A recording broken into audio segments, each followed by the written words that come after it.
Okay, sorry about that slight delay. We had problems with the microphones.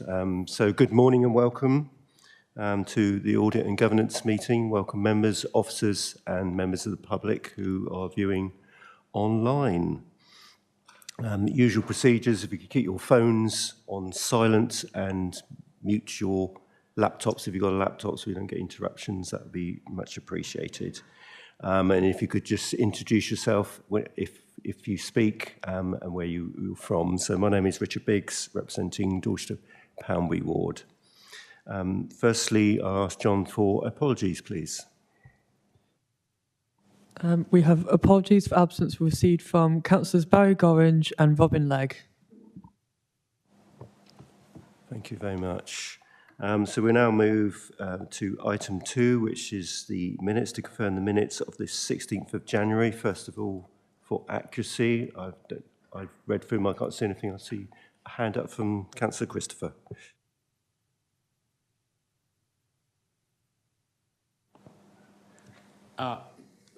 Good morning, Councillor Simon Christopher, Marshwood Ver Ward. I note with interest my comments in respect of independent members of this committee.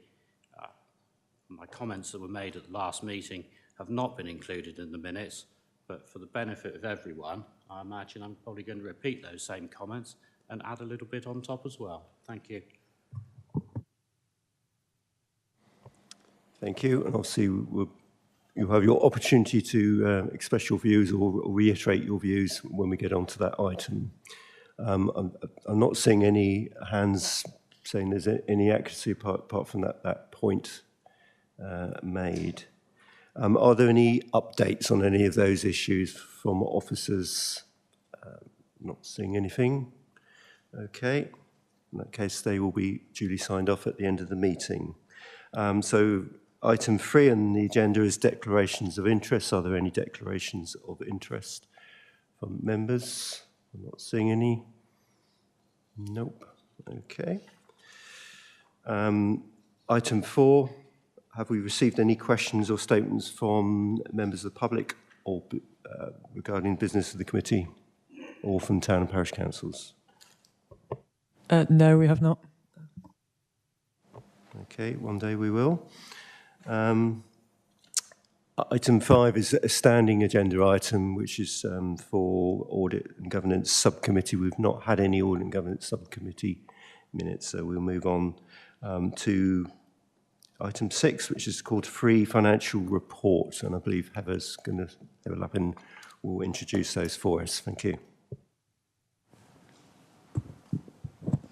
Good morning, committee. Heather Lappin, Head of Strategic Finance. So today you're receiving the Q3 report, which has previously been to Cabinet. The report shows an overall forecast overspend of 8.4 million compared to 7.8 million at Q2. The main areas of overspend are in place, with a £5.9 million overspend, with the details for the overspend set out in the report. As previously mentioned in the Q2 report, and now going through Q3, inflation and pay have had a significant impact on the financial forecast for 22-23. The DSG forecast is showing a forecast overspend of 16.9 million at the end of December, compared with 15.1 million forecast overspend back in Q2. Any overspend will fall to the general fund, and in previous years we've been able to rationalise reserves and align them with the reserve strategy, but any further use of reserves will start to impact on our resilience. The risk rating of the council's finances have returned to high, and that's principally because of the impact of the recent economic events. Capital spend continues to lag, with spend at the end of December being 48.2 million on a £149 million budget. There is currently a detailed review being undertaken on the existing capital programme. Sundry debt has improved to £33.1 million, which is a decrease of £3.6 million from the Q2 position. The current in-year council tax collection rate, as at the end of December, was 83.76%. For business rates, the in-year collection rate was 82.43. At the chairman's briefing, members indicated that they might value the opportunity to speak with Matthew Piles to discuss the Dorset travel budget in more detail. But I also have colleagues Paul Ackwell and Sian White who are here and will also attempt to answer any further questions that the committee may have. Thank you. Thank you very much. As I say, this report has gone through the Cabinet, and this is our opportunity to have a look at it. We asked for recommendations to look at various issues, including the outturn, capital expenditure, and the impacts of the pay award. I've got some points, but I'll hold fire on that. We've got Councillor Gray, then Councillor Pipe. Thank you, Chair. Just a bit of an update, really, post the Cabinet where I asked the question of Aidan. Is there any update on 10.26 in terms of the SVA and the high needs block in terms of negotiations with the government and extending? Do we have a finite sort of conclusion to? I know that's a big ask given the government situation, but I'm just nervous that they're going to pull the plug at the last minute and we'll be facing a 5 million hole. So can you update? That's my first question. Okay, thank you. Good morning. Aidan Dunn, the Exec Director for Corporate Development. So this is about the high needs block where this time last year we entered into a safety valve agreement with the Department for Education. And as part of that agreement, essentially we had accumulated a debt over a number of years, and as the agreement with the Department for Education was for us to pay off some of that debt using our own reserves, but also the Department for Education would contribute 20 million or so over a 3 to 4 year period. Unfortunately, as Councillor Gray has just outlined and as is in the report, we haven't been able to decrease the rate of growth of the debt at the pace that we had planned. And part of the reasons for that is the reason that was driving us is in particular is about out of area capacity and placement. So we're paying a lot for private placements. We want to increase the capacity for lower cost placements for our children with special educational needs. And we haven't been able to secure as many places at a lower cost as we'd originally planned. So clearly this is of concern for the Department for Education, and they're very much watching with us. The latest update is last week we held a workshop with colleagues from the Department for Education to go through in some detail the causes, the action, the things that are working, as well as the areas that we need to improve. And it was a very helpful workshop. The next step is that they have requested that we develop the recovery plan that we've spoken about previously. They haven't set us a deadline for that at the moment, but we're working through the details, and we're hoping to have something sort of later on towards the summer, a much clearer approach, a much sort of a clearer revised financial plan that takes account of the reality of the delays, in particular around construction. So specific responses, we haven't agreed a reprofile yet. We're working on it with the Department for Education. Thank you. Thank you. Does that answer your question, Councillor Gray? Yes. I'll save my second question, let somebody else have a go. Thank you. Councillor Bill Pipe. Thank you, Chairman. Helen, you said that the owed debt was down. Is that because of debt being paid to us? You know, what is owed us is being paid, or is that down to write-off, particularly on council tax? Sorry, Bill Pipe, the Lidgetts and Upton. Sorry. So the information is based on sundry debts, so it would exclude council tax, but it's based on quarters in the year. So there will be elements of it where you're getting towards the end of the year and you'll be invoicing more as well. It might be that you're invoicing half yearly, but also my understanding is we've had less debt write-offs, but I'd need to go back and double check that and let you know. So I think it's just actually an improvement on our debt going forward.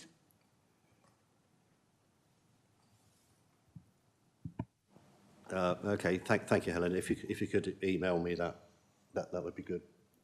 Thank you very much. Thank you, Chairman.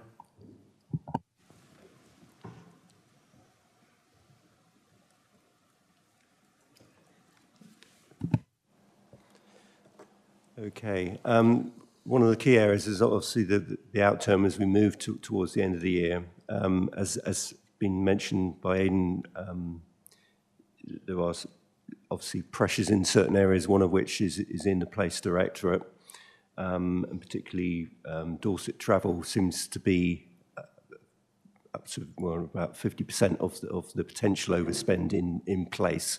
So I would like to sort of ask Matthew Piles, as it's in his area, as to his thoughts on that and what controls are in place, if anything, to try and keep that from getting any worse. Thank you.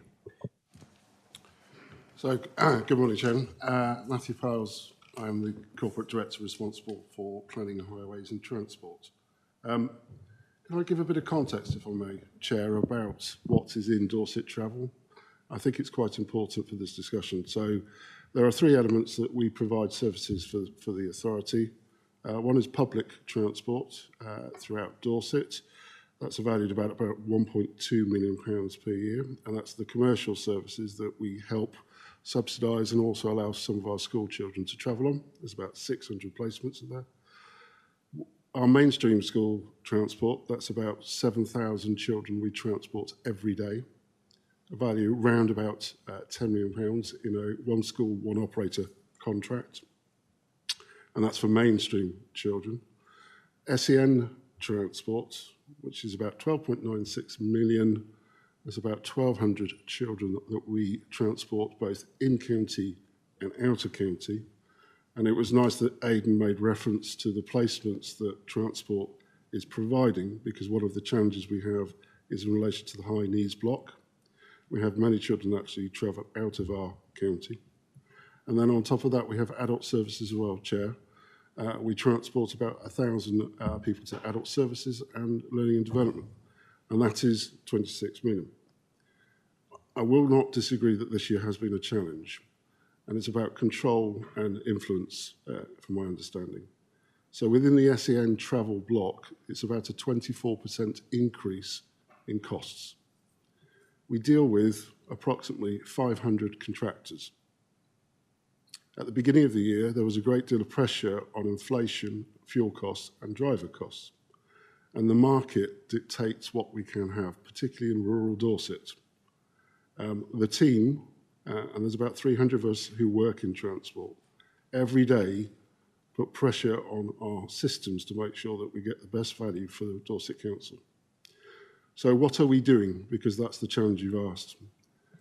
We have a transformation programme, but within that, we are looking to move to more what we call personal travel budgets. So this year, we've actually increased that by 15%. More children are being actually allowed to travel with their families to the SEN schools.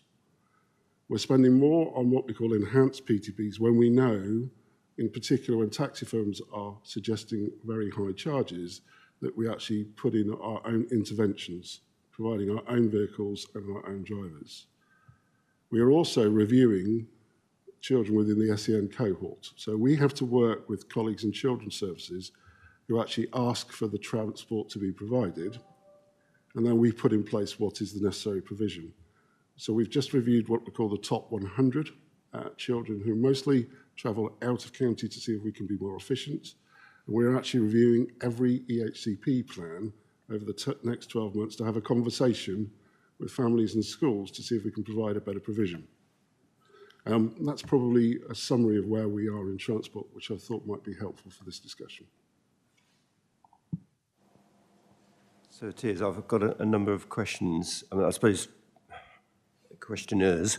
Do you have enough resource, I suppose, and support to manage the situation? Means that you sound like you understand the situation well, and you've got mitigations in place.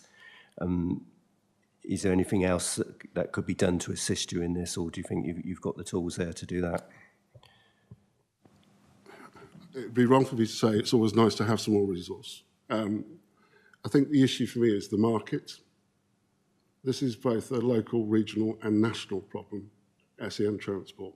If you speak to any authority, they are all having the same challenges. It's the needs of the children that have changed post-COVID. We have more singular travellers now. For me, it's a question about sufficiency, and we're working with colleagues in Children's Services to improve local provision for schools, because then children don't have to travel. And that's your challenge, Chair. The SEN hub schemes that my colleagues are dealing with should challenge that need to travel in the first place. And it's about choice as well. So in answer to your question, we need to change the way we work because the system is broken. We need to work with the schools, which we are. So we're actually going out and talking to all of the head teachers of all the SEN schools and saying, how can we do this differently? And we will be coming back through the Transformation Board, the Performance Board and Cabinet, and potentially new delivery models for the future. But we cannot continue in SEN in the way that we provide the service at the moment. So in answer to your question, resource is always nice. We have funding bids in transformation to bring in some outside resource to help.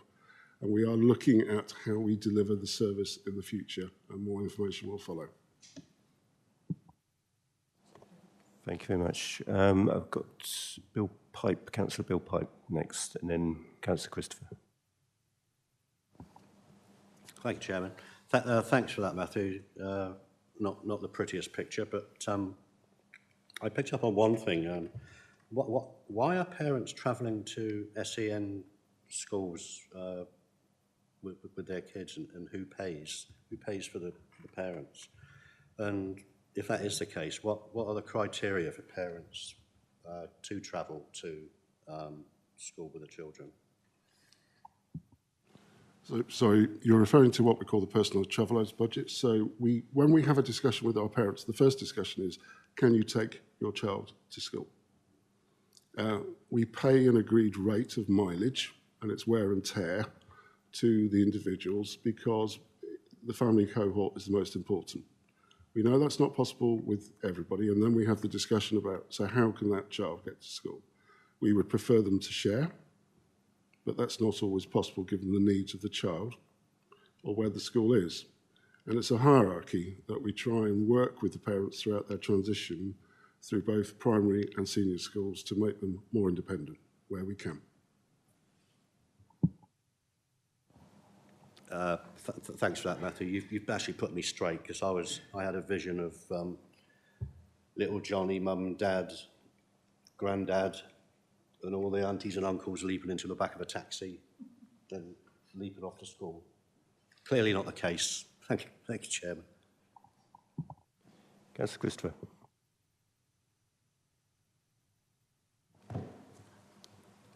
Clearly, Dorset Council doesn't live in a vacuum, and the procurement bill is passing through Westminster at the moment. Maybe this is a question best answered by the director sitting behind me. The question is in connection with what is Dorset Council actually doing in connection with planning for the enactment of the procurement bill. The procurement bill, of course, has many great objectives in that, and to quote Parliament, that it would create more opportunities for innovation and support new businesses, including small and local companies wishing to enter the market and deliver public contracts. Now, this is an ongoing matter. I remember during the days of the Shadow Council, there were some people who thought we had too many suppliers, and perhaps I was thinking we don't have enough suppliers and we're too dependent on a small number of contractors. In those circumstances, would the director kindly outline his thoughts and indeed the preparedness for the enactment of this bill? Because clearly it is going to have a major impact on Dorset Council, and also it can perhaps have a substantial impact on Dorset generally. one of our MPs has commented quite widely that the number of businesses in rural Dorset has declined, in his view, quite markedly since 2020. So I would welcome the thoughts of the director sat behind me, please, on the procurement bill and the impact on Dorset Council. Mr. Dunn, are you able to furnish that? Yes, I'll give a quick view. The procurement bill is a complicated document, 122 pages, 116 provisions, 11 schedules. So there's a lot of complexity around it, and that's as it passes through Parliament. There's a range of factors that will influence us in particular, but one of the really important ones that Councillor Christopher mentions is about sort of market management. I think so. Part of the approach to market management, and for us as a council, is to provide the information early to the market so they can prepare their bids. And so one of the requirements in the procurement bill is to publish procurement pipelines. So sort of at least 18 months in advance, what does, for example, the council as a public procurer intend to purchase and when? And you'll see on tomorrow's cabinet agenda is the procurement forward plan as well that starts to give that information so that bidders can get ready. So this all links in very much with our approach to commercialisation as a council to make us, first of all, a good organisation to do business with. So if you're bidding for Dorset Council's work, let's try and be as... We've got to do the right tests and controls, but let's make it as easy as possible, in particular for Dorset bidders, so we can keep the Dorset pound within Dorset. On the other hand, what we've heard this morning, it's about, in order to use competition to drive down price, we do need competition. And if there aren't enough suppliers in the market, then we find ourselves in a position where we end up being a price taker. We have to take the price offered as opposed to a price maker. And so there's a lot of work that we do through our commercialisation approach to look at the different markets, be it the waste market, be it the travel market, to analyse the degree of competition and see what we can do to try and stimulate more competition where it's necessary. So the procurement bill, really important, a real opportunity for us, and I'm happy to provide further information outside of this meeting. Yeah, I mean, it may well be a debate for future meetings. I mean, clearly the current procurement arrangements, which required you over a certain size to advertise in the journal, European journal, that is obviously now gone, but that is replaced by, as I understand it, the requirement to allow anyone in the Commonwealth, which could be Singapore, or who knows, you know, I don't think that's an issue for travel, but it could be from other supply contracts, another complication, and probably hasn't really reduced any bureaucracy, in my opinion. Councillor Gray, next, please. Thank you, Chair. Second question's sort of an update from the Cabinet question I asked about sundry debt management, and Aidan was clear to me that we've got £9.5 million in over a year in debt, and 7.7 of that is in housing, and schooled me in the fact that it's mainly secured debt. Can I get assurance that we'll get some more detail on that? Because over 365 days, I'm sort of looking for when will that debt be realised on the longer term, given the struggle of the council. So assurance that we'll get some more detail, maybe Q4 or Q1 next year. Thank you. Mr. Dunn.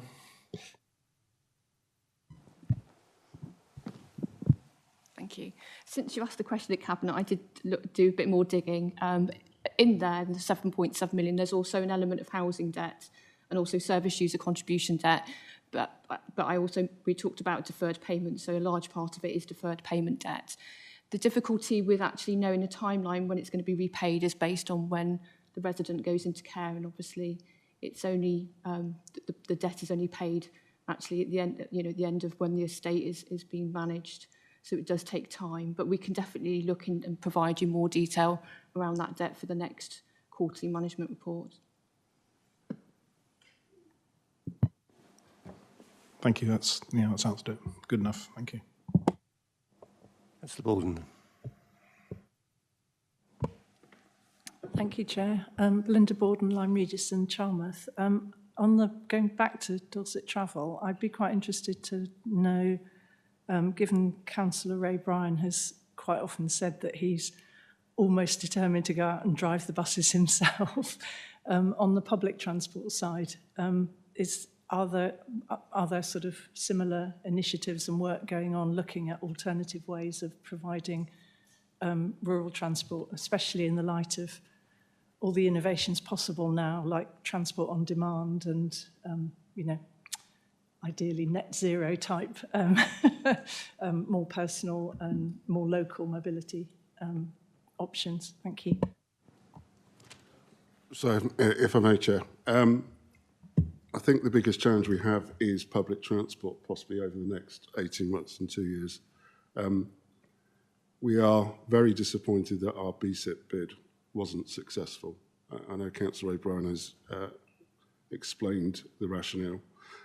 However, he was recently at the Transport Select Committee explaining our challenges in Dorset. Public transport needs to change. We need to look at how we can actually support our rural areas better. And that's the work that I'm now doing with Councillor Lacey Clark and Councillor Bryan in how can we utilise what resources we have. The £2 bus fare cap has been a success. I have to admit, I was on a bus to Lyme Regis at the weekend, down the Jurassic Coast. And we need to use the services more to empower our commercial partners to provide more. But actually what we need to do, if I put my planning hat on, is use the planning system better for public transport for the future. Colleagues are aware that I'm in discussion whether we can use parking income as well to help public transport. And the reason being is my bigger risk this year are my public transport routes that will be retendered. I don't know what the market will do, but you can see what is happening in other places in the country.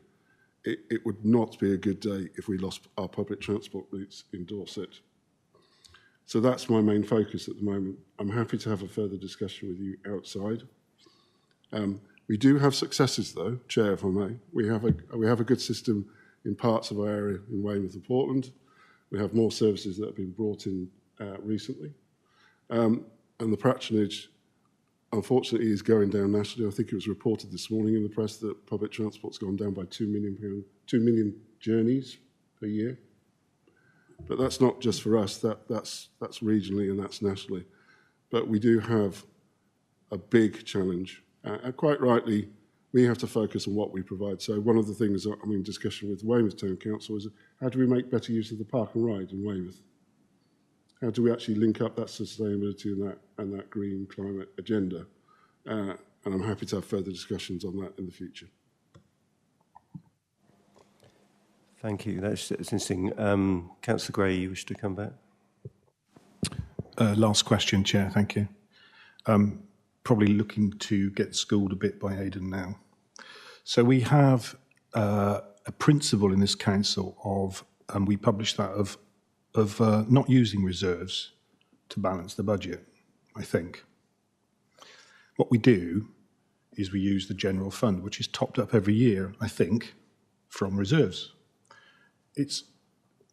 So we'll use the general fund to service the overspend pretty much every year. It's sort of slightly I'm just trying to understand why we can claim that we don't use reserves when we take reserves from reserves, put them in a general fund, and then move that general fund into.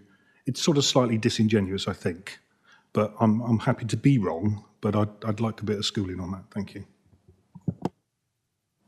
Yes, and I also have a number of points on reserves, which I was going to hold back later, but Aidan, you wish to come back.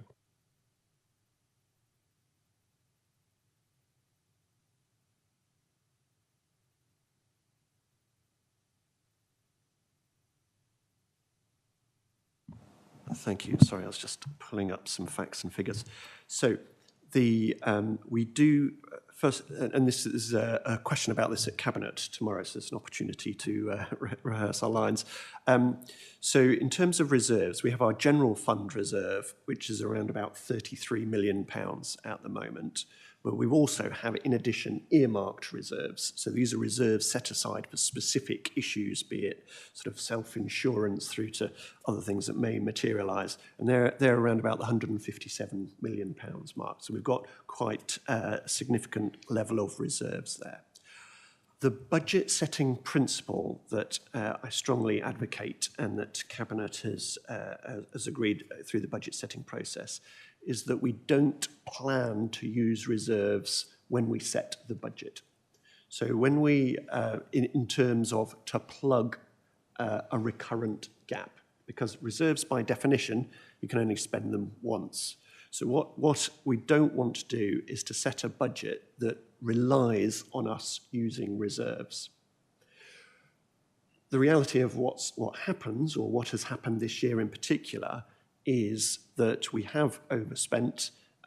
So that wasn't a planned overspend, but we have overspent, circumstances that Heather described earlier, in particular around inflation and pay awards. So therefore, we do have to use those reserves at the end of the year to prop up the budget or to make good that overspend. But there's a difference, I think, between circumstances leading us to have to use reserves, and indeed that's what the reserves are for, which is different to us planning to use reserves at the beginning of the year. I think, how's my schooling gone? Did that help?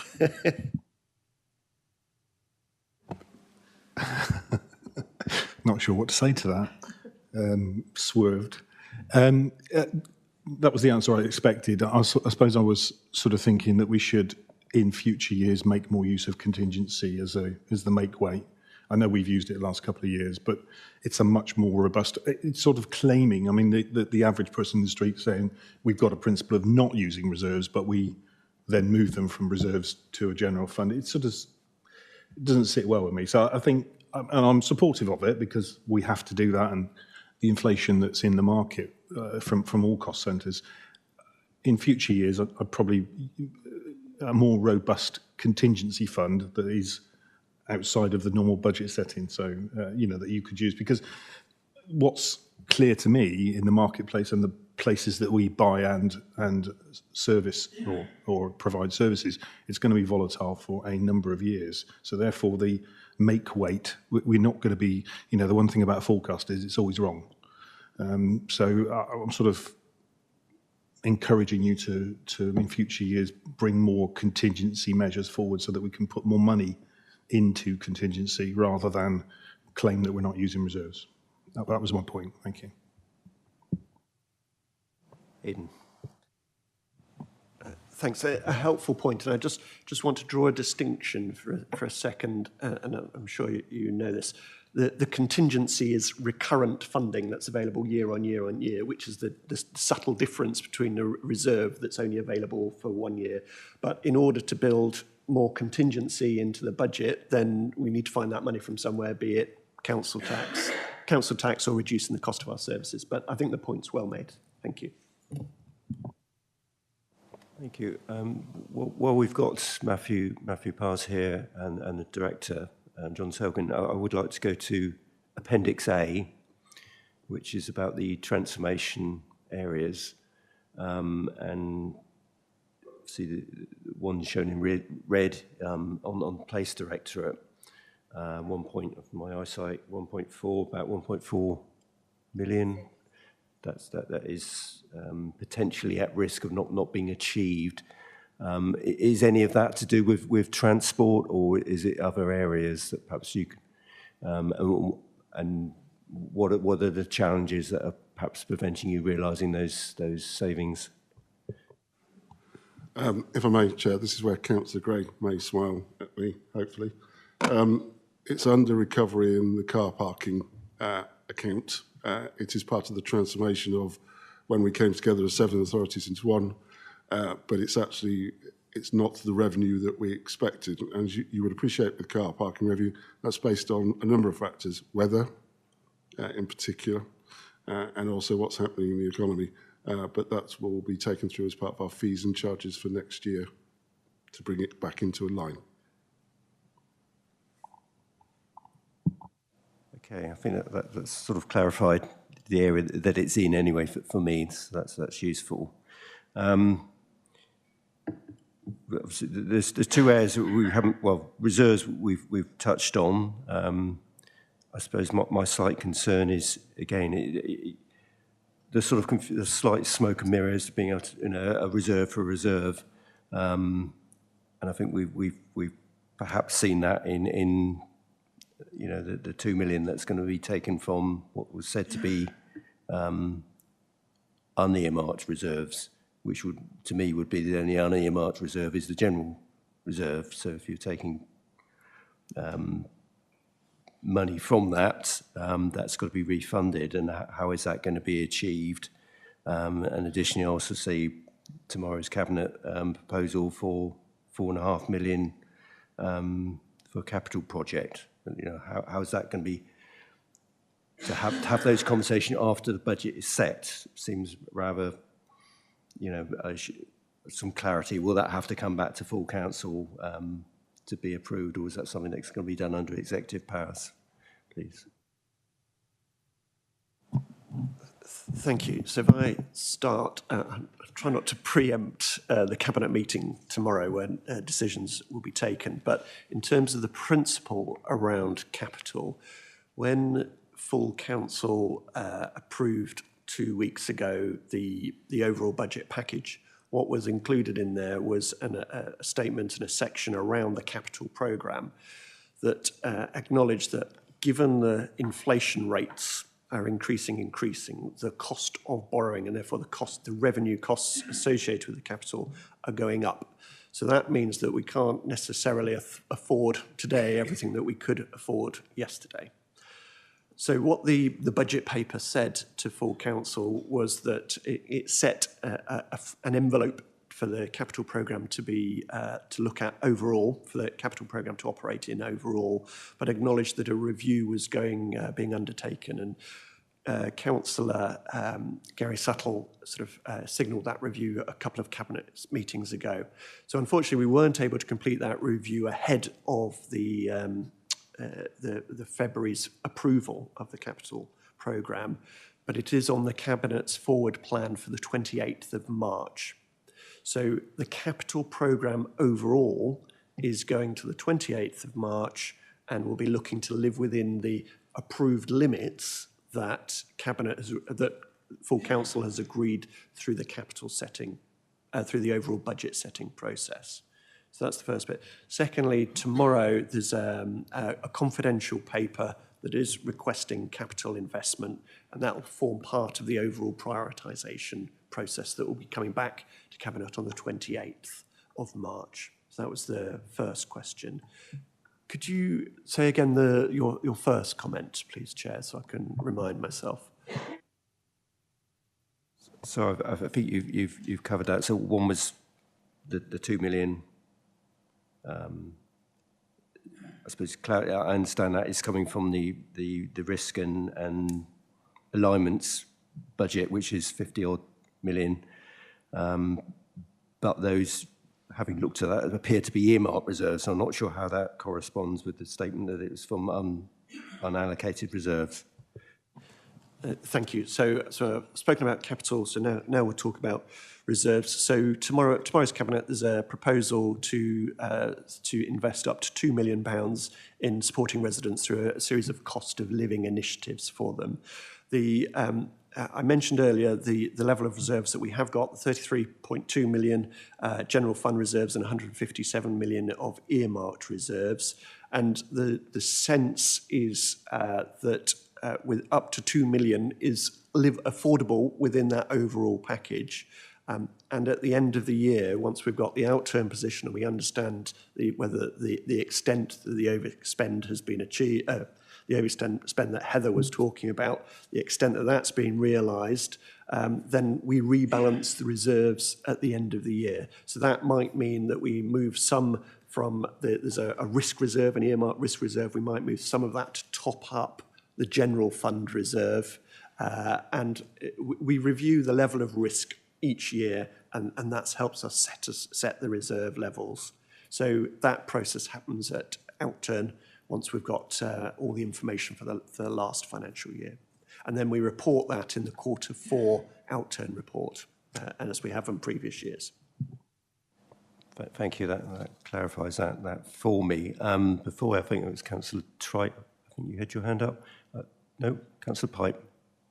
I've just got one more question for Aidan, if I may. We've touched particularly on place, but there's obviously other budgets that are, a few red lights flashing.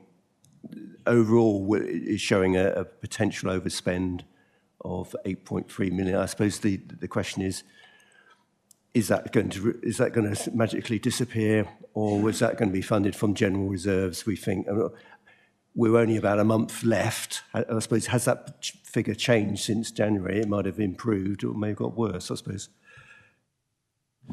Thank you. Yes, so we report in the public domain on a quarterly basis. So this is information based on expenditure to the end of December. So clearly we've got the January figures have come in, and we'll be over the next few days looking at the February figures. What we're seeing is a modest improvement so far, in particular around some of the collection fund, and the business rates are picking up sort of a little bit more than we had anticipated. So that's helpful. So I think we remain in the situation that the inflation, and in particular the cost of the pay award, has hit us really hard this year, as it has with all public sector organisations. I think we can see a degree of improvement, but I do anticipate that we will have to draw upon reserves at the end of this financial year to balance this year's position. Thank you. Councillor Pipe. Thank you, Chairman. Rather belatedly, I wasn't at your January meeting, but I'd personally like to congratulate your Vice Chairman on her appointment as was your Vice Chairman, of course. Okay, that little bit over. Matthew, where are currently our car parking revenues kept, and what are they spent on? And how much revenue per annum are we talking about? And what impact would those monies have if we were allowed to use them as you would like to use them? And why aren't we allowed to use those monies? Thank you, Chairman. So, Chair, car parking accounts are ring-fenced, and they are strictly ring-fenced. Otherwise, the suit I'd be wearing today would have arrows on it instead. We have to make sure that we use those monies to maintain the public highways. We can use monies for sustainable transport and public transport. There is a discussion nationally of how car parking monies can be used, and there's a nuance between what we call on-street car parking, public highway, and off-street. You will see that car parking income is regularly reported in the national media of what people bring in as income. From Dorset Council's perspective, I've got to look at, this is where I look at my friend, income on car parking this year.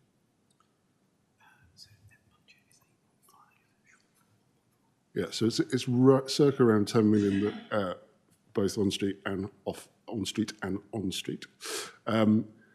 We have put the fees and charges up this year that brought an additional 20%. But what this actually allows us to do, Councillor, is bring the cost to the authority of the Highway Authority. So last year, if I recollect correctly, it only cost Dorset Council about 1.5 million in revenue to run the highway service. We brought in about 76 million in monies from DFT, etc. So I'm going to say you get a very good service from the Highway Authority of what you see on streets, but we're not sitting back. We have more to do, and we need to invest more in our infrastructure. Does that help? Yes, very, very much so. Thank you, Matthew.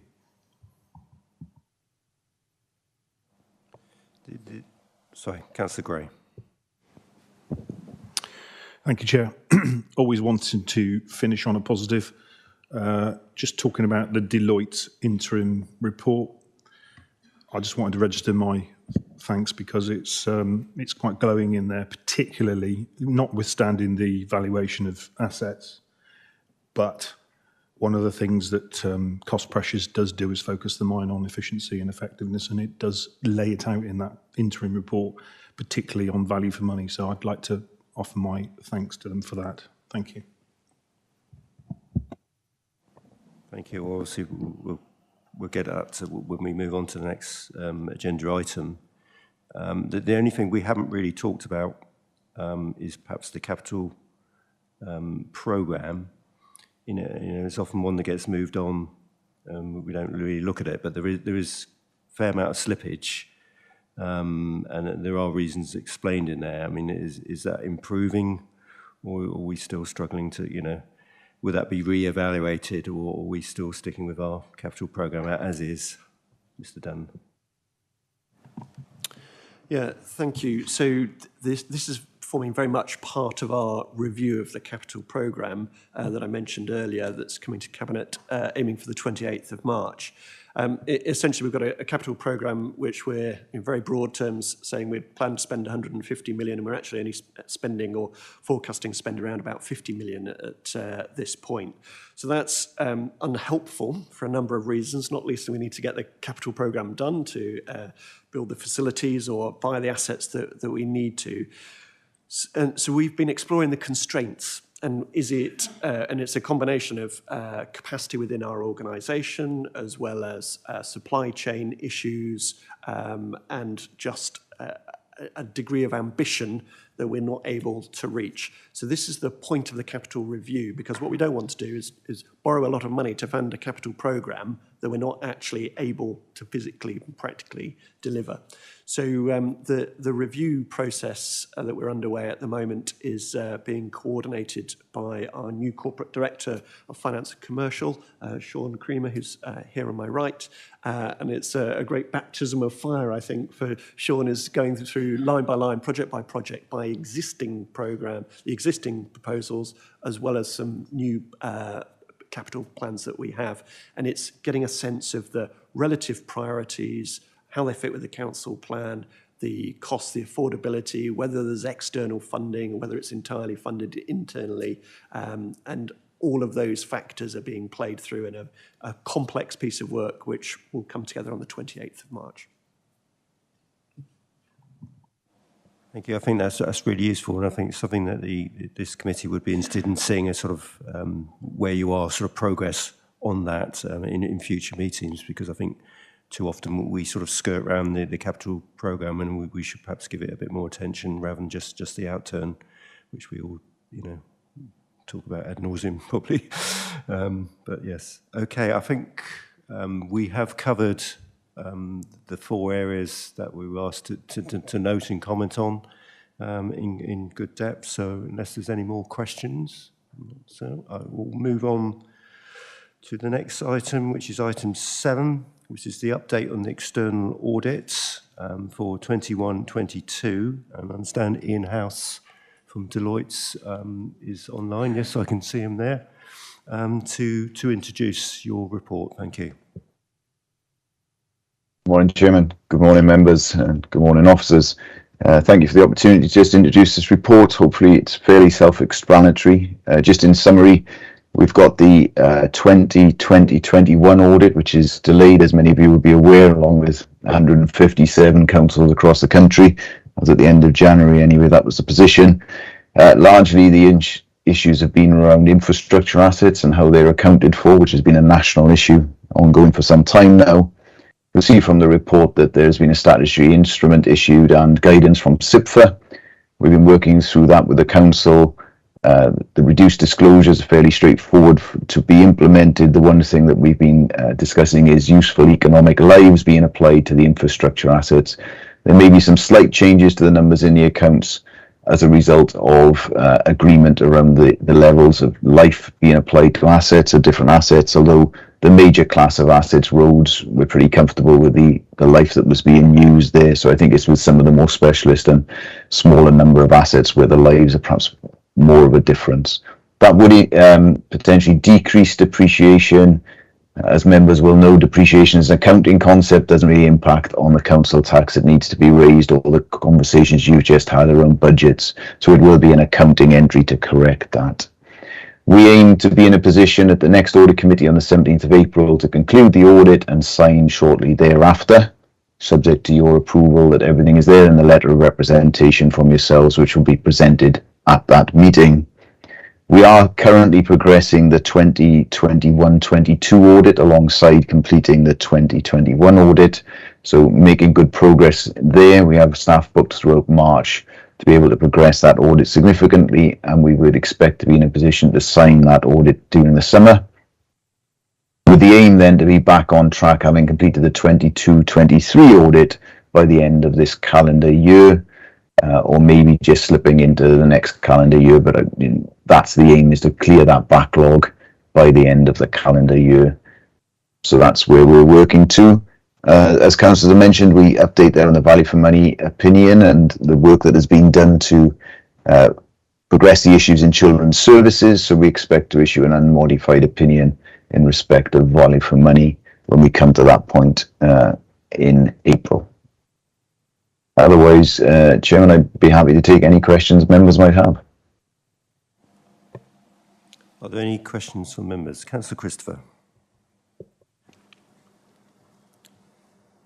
Many of us will have read that, as I understand it, only 12% of external audits of local authorities are actually signed off on time. I'm sure many people endorse it, looking at the phrase in those few pages, value for money. Would the external auditor comment on whether Dorset Council taxpayers are actually receiving value for money from his services, being that we are still dealing with 2020-21 and 2021-22. I do take on board the concerns that are perhaps outlined in an audit report in terms of emphasis of matter, in terms of the carrying value of assets, but I would welcome commentary on value for money received by Dorset Council taxpayers from the external auditors. Thank you. Mr. House, would you like to answer that one? I can certainly understand the frustration of members and of the public in terms of the delays being experienced. As I've outlined, and as Councillor has outlined, there are issues across the sector, both in terms of the resources available to deliver this work, which is of very specialist nature. The way in which international financial reporting standards are applied to local government is a complex methodology. It does call into question the whole issue around the difference between revenue outturn and the fact that the accounts try and then convert that into an IFRS set of accounts and reconcile between the two, which is the major part of the complexity that the finance teams and ourselves as auditors need to deal with. In terms of value for money, clearly audit is getting more and more complex as the regulations on auditors increase. It's quite a difficult concept to measure, as you will know, in terms of value for money. We are doing our best to deliver the audits as quickly as we can within the constraints that are on us and the legislation that exists, as well as the auditing standards that we need to comply with, which increase complexity every year. So we are pushing there. I don't think we're an outlier in compared to the other firms operating in this sector, but it is a sector-wide issue of how we deliver these audits more efficiently and effectively. And one of the key things we're lobbying for is some simplification of the accounting records that are produced. The accounts themselves are very complex, very long. They're now over 100 pages long and very difficult to follow. So I think there is real work to be done there, which would improve the value for money for the council taxpayer, no doubt.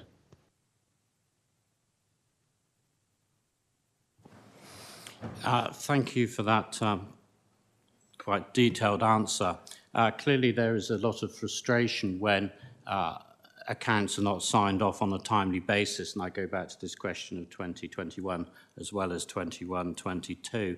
And there are perhaps some people who may have concern where there are only 4 major firms of auditors, the big 4, to hear about lobbying going on and clearly there is perhaps a desire for the audit market to expand across other firms. Thank you. I think you've made your point very well. It is a concern for many councils across the country. As been said, I mean, I do hope that we're not going to have any more slippage on that 17th of April date. So I'm going to try and hold you to that, Ian, if we really can, and if we can get the 21-22 by the end of the calendar year. We can finally sort of close the books on that. But we've had, with great disrespect, we've had promises before, so I have some suspicion that Councillor Christopher, you wish to come back. I would like this committee to actually receive written clarification almost as to the auditor's view whether value for money is actually being received by Dorset Council taxpayers on this particular point. And I also note within those few short pages there were various other items that were included, and those include representation letters. And can we make sure that representation letters, what are commonly known as letters of comfort, actually come forward on a timely basis so that your work isn't further delayed? Wish to comment on that, Mr. House? Yes, we share a draft representation letter with the council quite early on in the process. That goes through their processes to ensure that they're able to provide those representations to us as part of the audit. That will be completed in advance, and then the final version will be presented to the audit committee at its meeting on the 17th of April to ensure the committee is comfortable that it can also stand behind those representations to us, and they may wish to ask questions of the officers and how those representations have been given. Thank you. I'd like to just ask you some questions around your comments on value for money, which you give. I understand it's a sort of high-level opinion of the controls and the processes that go into obtaining value for money. My frustration is that we struggle to get that ability to get closer in more detail, to get the benchmarking between ourselves and other councils in the functions that we do. And we keep getting told it's sort of a work in progress, but it's very difficult to compare, as often as apples and pears. I wonder if you could elaborate on your statement around value for money, please. Thank you, Chairman. Yes, it's the National Audit Office sets out the requirements for auditors in relation to value for money. It is an assessment at a fairly high level of the arrangements in place to try and secure value for money, rather than, as you described, Chairman, a detailed analysis of benchmarking information which gives you some idea of how your services compare to others. This is more about, do you have appropriate processes to set a balanced budget? Do you have a process to produce the accounts? Do you have a process to monitor the cost of delivering services, etc., rather than something that says how your services compare to other services? I appreciate that that's more what yourselves and the public might be looking for, but in terms of the coming back to the value for money question of the audit, I guess that's the level it's been determined that auditors should look at, and that is the level applied across all councils, which is this conclusion on the arrangements in place at what I describe as is a relatively high level of arrangements.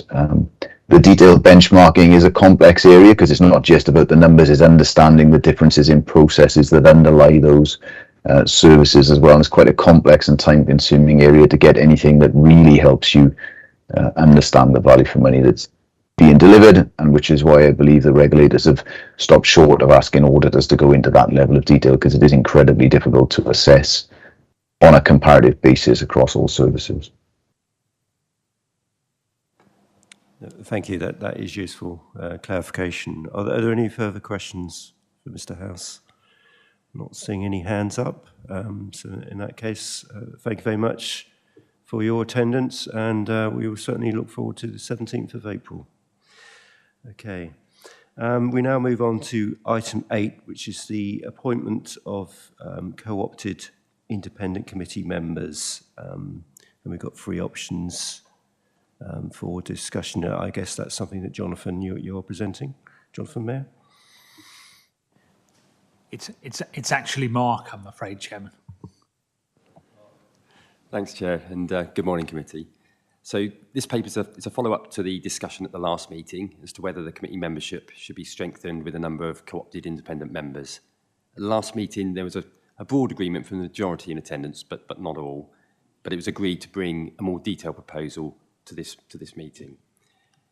In summary, this would meet SIP for best practice guidelines in terms of supplementing existing knowledge and skills, but it's not a mandatory requirement. I was just going to make the point, though, that it does reference within the SIP for guidelines. This is in relation to the role of audit committees, and of course this committee does have a wider governance and conduct role. Therefore, whilst the co-opted members would, if supported, generally have full voting rights, it's proposed that they would be excluded from code of conduct business. So you referred, Chair, to 3 options. Those are firstly to do nothing, secondly to introduce co-opted members as soon as possible, and the third option being to introduce post-2024 elections. If the option was taken to introduce co-opted members as soon as possible, the target would be to get ratification from full council at the May meeting and target the September meeting of this committee for first attendance. Remuneration would be subject to consideration by the remuneration panel. That's all from me, Chair. If there's any questions, happy to take them. Thank you. I think that is self-explanatory. We've got the options there. I'm sure you've all read the reports. I'm hoping that we will be supporting co-opted members, even in the 2 options available. But I know, Councillor Christopher, you may have a contrary view. Thank you. Councillor Simon Christopher, Marshwood Vale Ward. For those who weren't here at the last meeting, I would just reiterate my concern, which I had passed on to the leader in a full and frank discussion, about the appointment of independent members when we are so close to the next election. And I'm sure anybody listening to this will note that Dorset Council pays. It pays for external auditors. It pays for internal auditors. And now, in circumstances when there's a lot of pressure on Dorset Council ratepayers, we're actually considering spending additional money on independent members to actually sit in September to be paid for by Dorset Council. And this may not necessarily be the wish of members elected in May 2024. And I do not think it is a sensible thing to do to proceed with this timescale.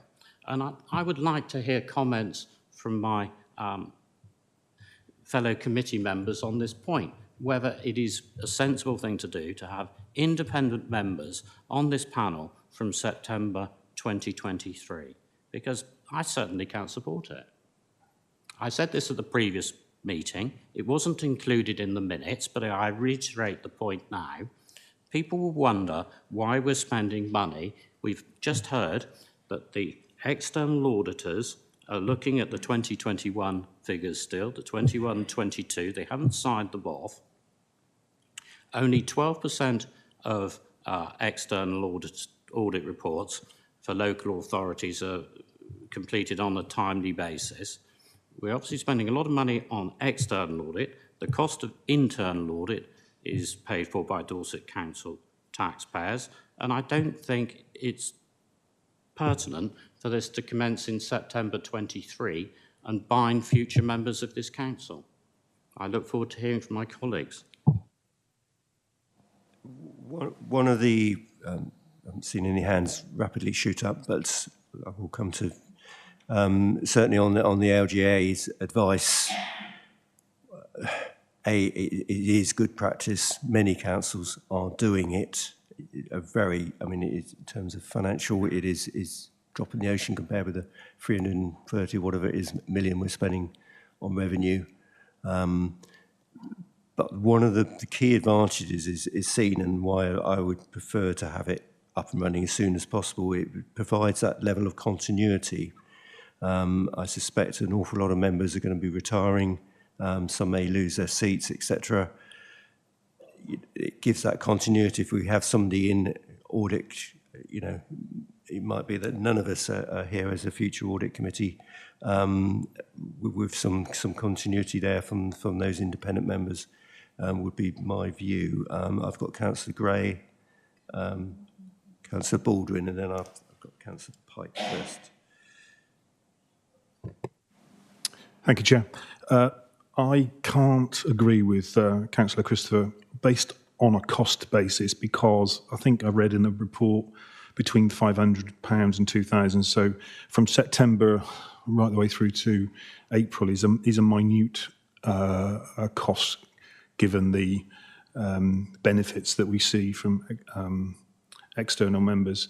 My question, though, is around the continuity. So I assume if we go with option to engage two people before the end of this council, they would carry over to the next council. So what is the term of these external auditors? How long's the term? Thank you. That's a fair point. Mr. Eyre, are you able to answer that? Yeah, certainly, Chair. It'd be 4 years.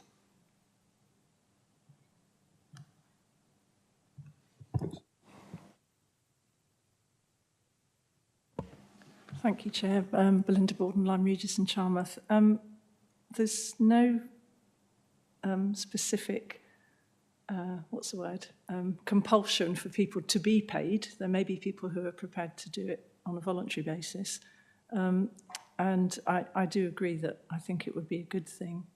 I think at the last meeting I mentioned, would it be worth us doing an audit of our own skills and backgrounds first in order to inform the, if you like, the needs analysis of what sort of skills are we specifically looking for? Because I certainly don't know everybody's backgrounds, and I thought it would be quite useful for us, for the existing committee members, to do a brief summary of what their backgrounds are, and therefore we could then identify where our biggest gaps are.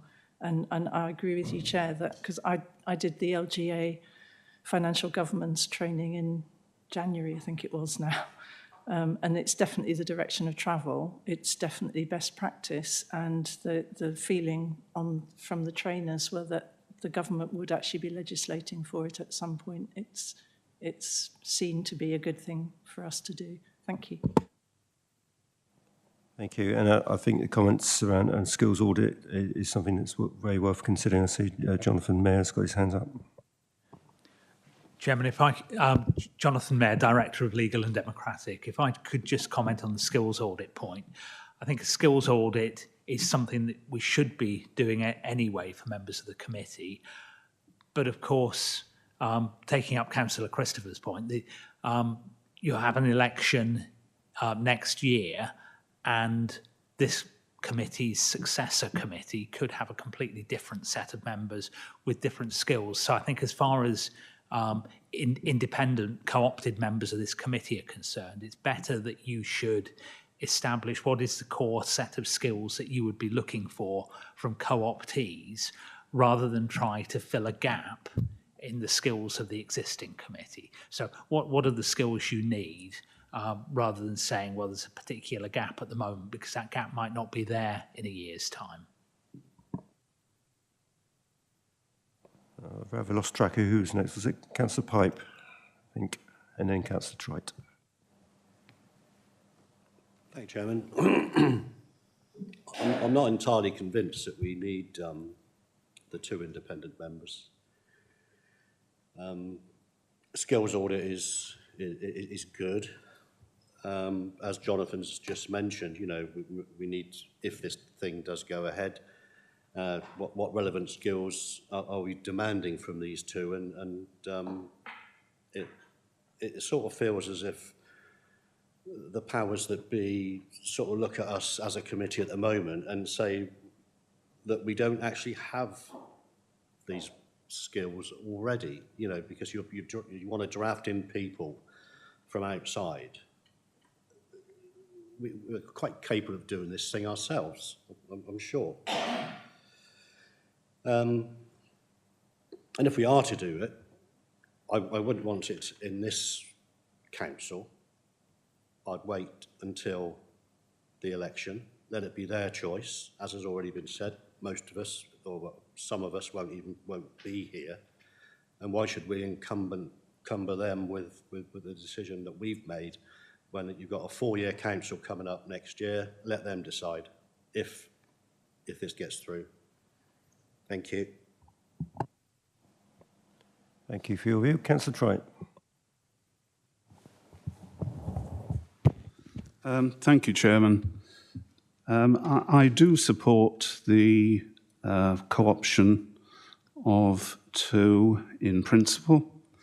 And on balance, although I can see where Councillor Christopher is coming from, as they say, I do on balance welcome the early appointment of these people. So, and in principle, I favour it. Selection of such people is absolutely critical, of course, and it should be on the basis of relevant expertise, ability, availability, and commitment, and not on the basis of things like gender and ethnicity and other so-called politically correct criteria like that. Can I just say that I think we are confusing, if not ourselves, then certainly anyone else who takes an interest in this, by the use of the term independent. We're using the term to mean in 2 different senses. We have independent councillors within the 82 councillors who are not aligned with any particular party, and they are described as independent. And we're now describing these external people as being independent, as well as being co-optees. That is confusing.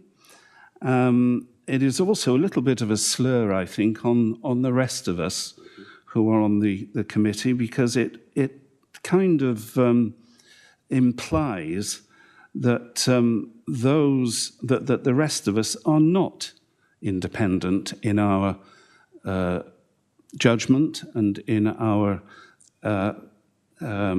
decisions in scrutiny. And of course, I think whether we're within a political party or not, our judgments certainly are independent in this committee and in other scrutiny committees within this council.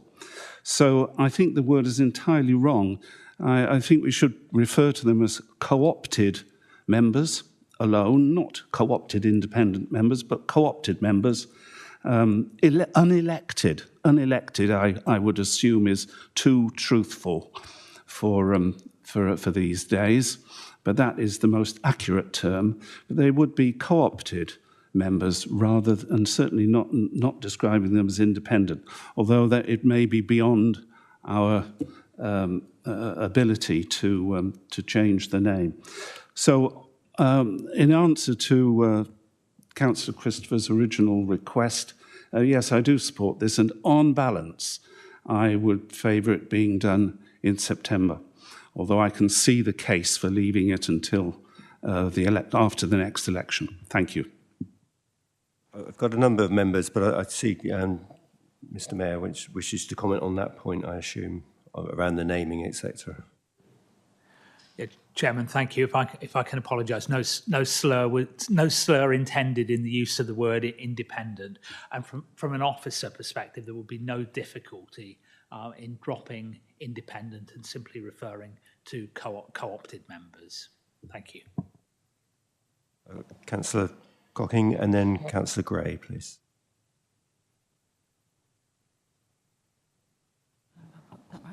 I just wondered, as a true independent councillor, I can speak as being independent.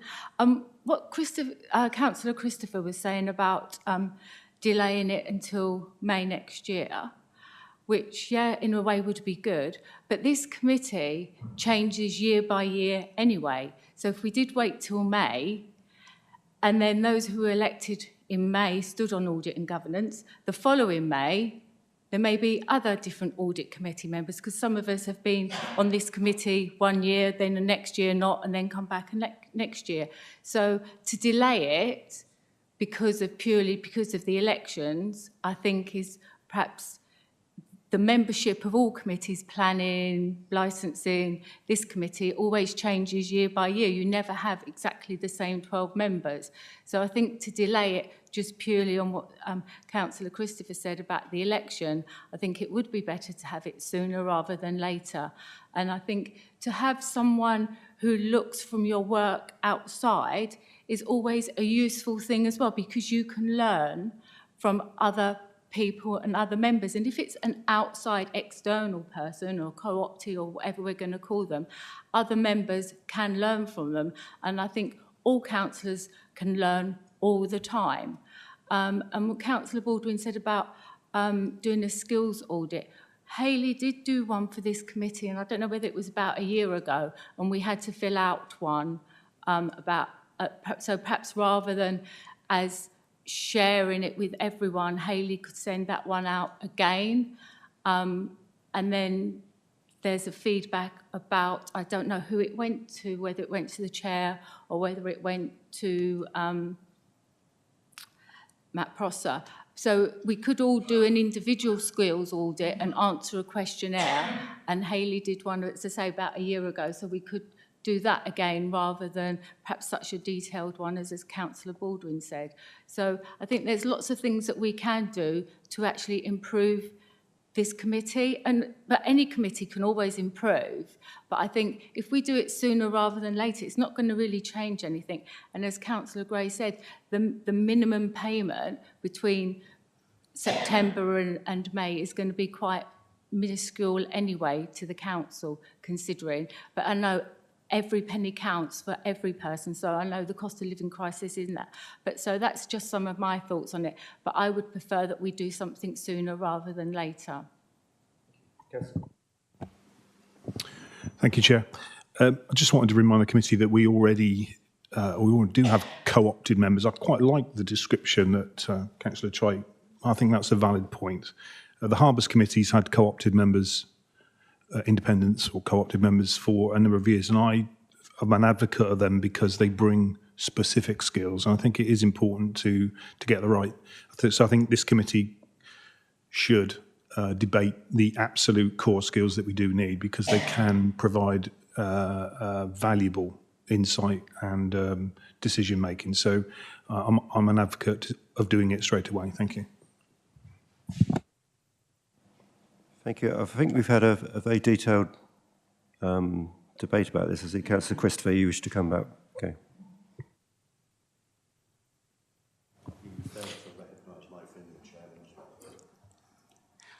I appreciate the fact that people can see perhaps my arguments for delaying this matter. It's always good for people to reiterate the point that every pound matters. And clearly it does. And maybe it is a relatively minuscule amount. But the point is that if one looks at what is on the page, if one looks at what is on page 37, you will see that any new co-opted member will not take their place on this committee until the 25th of September. And then we will have just a few months before everything goes into purdah. So it is to such a very short period of time. But it isn't just the amount that people will be paid. The answer is the example that Dorset Council will be setting by doing this in advance of a new council. And I may be quite flippant. We don't know if next May there are Big Four firm of auditors who are elected to Dorset Council. We don't know what the skill set is going to be of the new councillors. We don't know that at all. But it isn't just a question of what people are being paid. If you want to look at the true cost of it, you don't just need to look at the date of the 25th of September. you need to look at all the processes that have to be gone through to arrive at a position where 2 new co-opted members of this committee will actually sit on these seats, i.e. there will be a considerable amount of work progressing through from the 31st of March, and all the work that will happen as a result of this by going through all the various stages and the advertisements and everything else, and that is a fairly appreciable cost. So therefore, I reiterate that I cannot be in favour of this when Dorset Council taxpayers are so hard pressed. Thank you, Chair. Well, I would hope that an independent or co-opted member would add value and potentially spot things that could save potentially large sums of money that would certainly cover their rather small fees. I don't take that personally. Councillor Pipe. Thank you, Chairman. Your Vice Chairman, as always, speaks with a measured degree of common sense. I'll give her that bit. But when you say the structure and the format and the membership of the committee changes every year, I'd just like to remind you that in May I will have sat on this committee for its entirety, so I won't be going anywhere, I doubt. Thank you.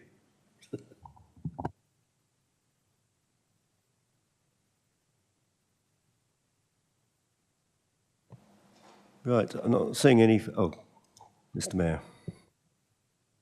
Chairman, just to help you then, I think we've set out in the paper 3 options. So I think we need somebody to move one of those options and to get one of those options seconded and then go to a vote.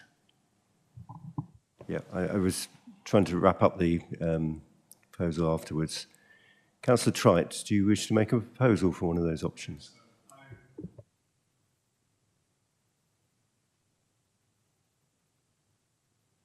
We have a seconder for Councillor Gray. All those in favour of option 2, please show. Okay. Okay. Those against?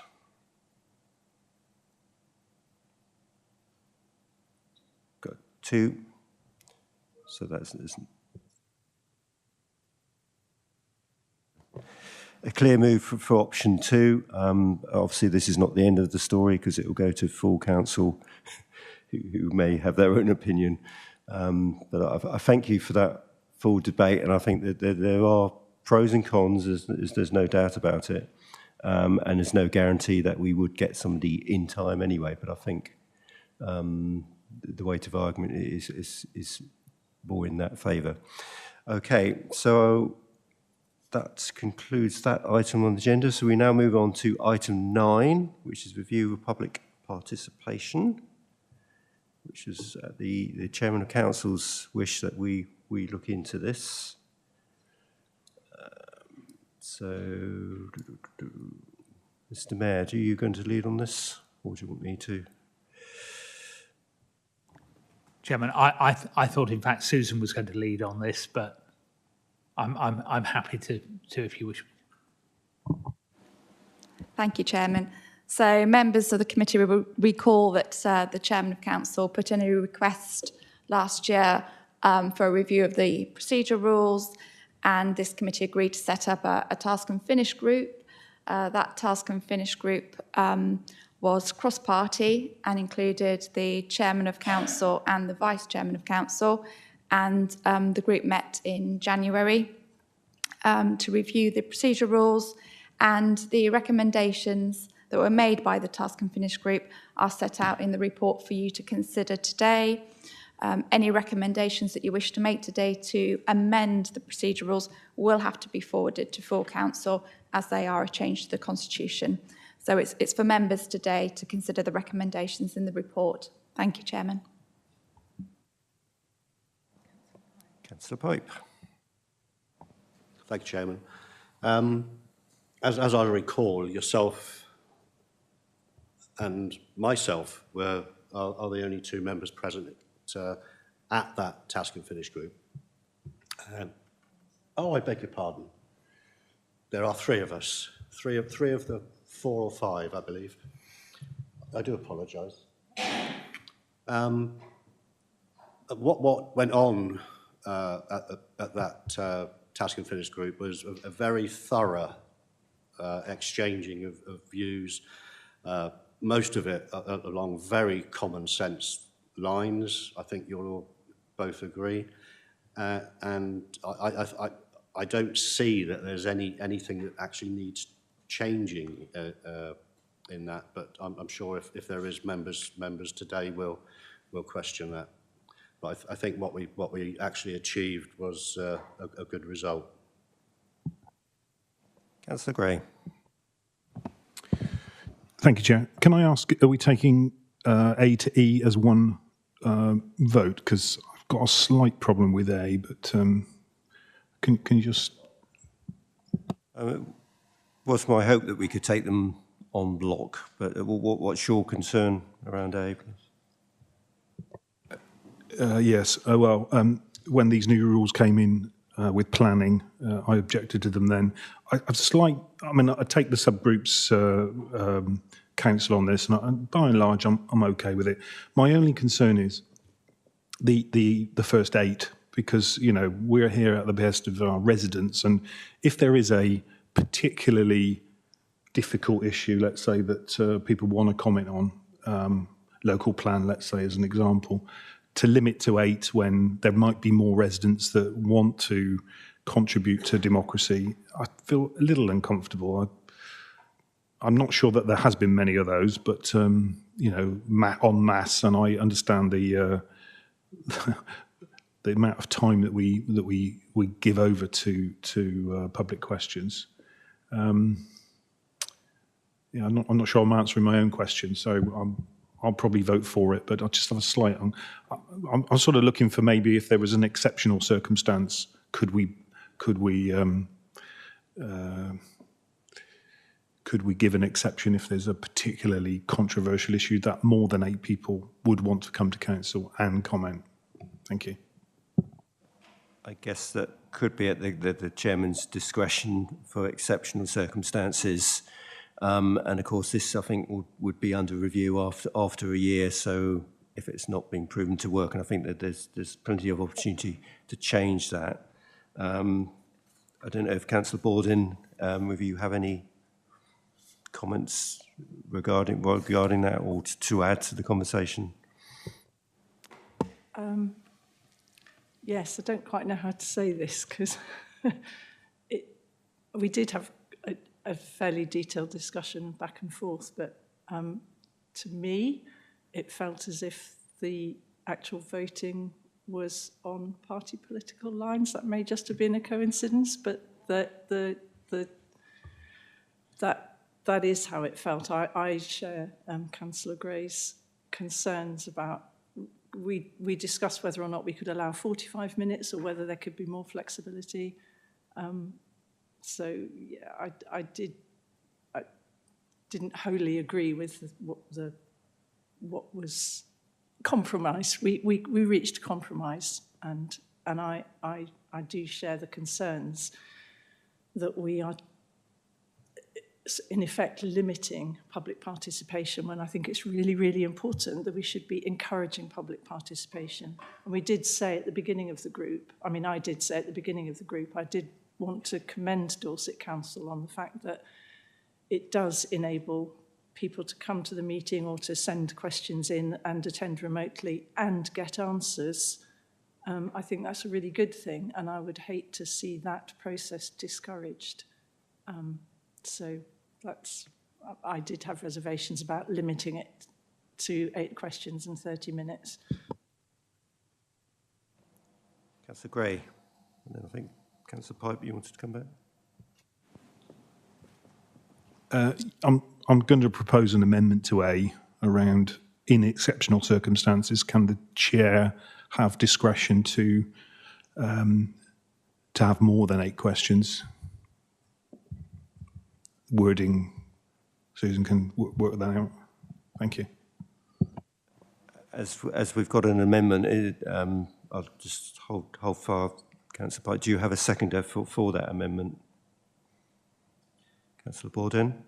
Okay, okay, we would now discuss that amendment. Personally, I don't have a problem with that, but I don't know what the other members around me feel. I think, sorry. Just on the amendment, Chairman, we don't need this amendment. The Chairman already has discretion to increase or even decrease the number of speakers that the current Chairman of Council has. We don't need it. Thank you. But I do wish to come back on other points.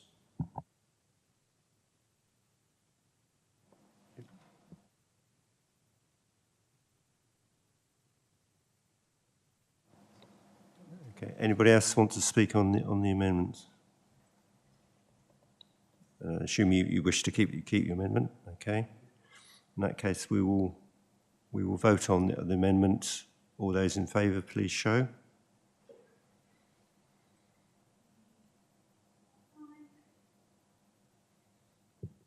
Against? 2.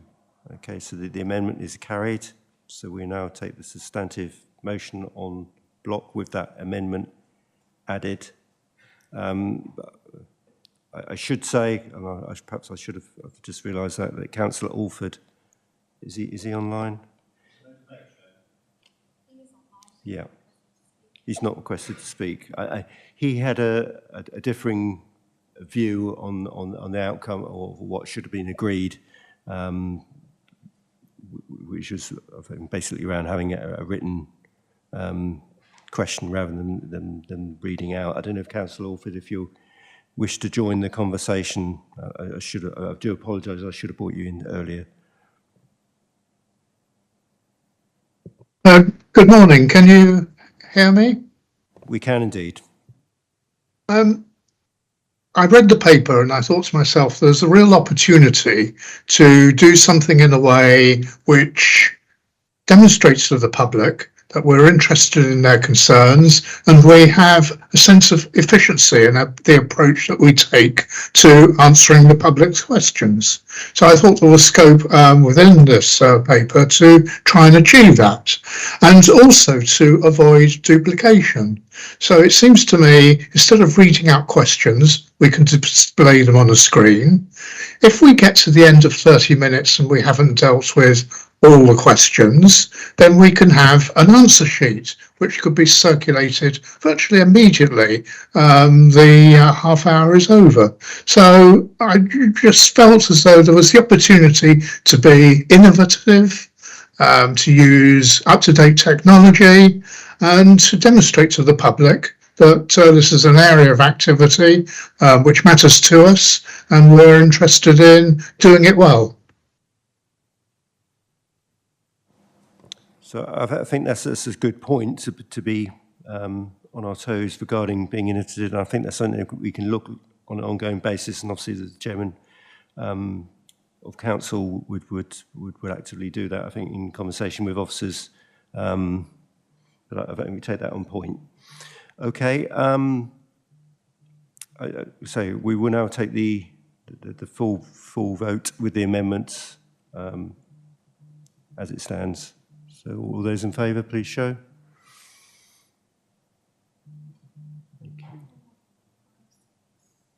Okay. And those against? None. Okay, that is carried. Thank you very much.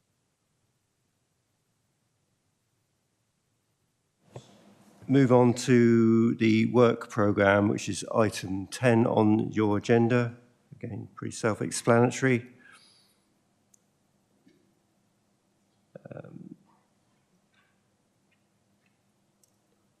I suppose the only thing we might want to add to that is perhaps, hopefully, the external audit opinion on the 2021 accounts. I think that's something that we ought to have penciled in there and hold some people to feet to the fire on that one. But members happy to note the agenda, and there's nothing else that desperately wants to go on looking around the room? No? So with that, additional item to be added to the April work plan. I move on to any exempt items. Are there any exempt items for business? Not aware of any. No. Okay. That concludes business of audit and governance today. Thank you very much. I think we had a really good debate about some issues there. So thank you for your participation. Thank you.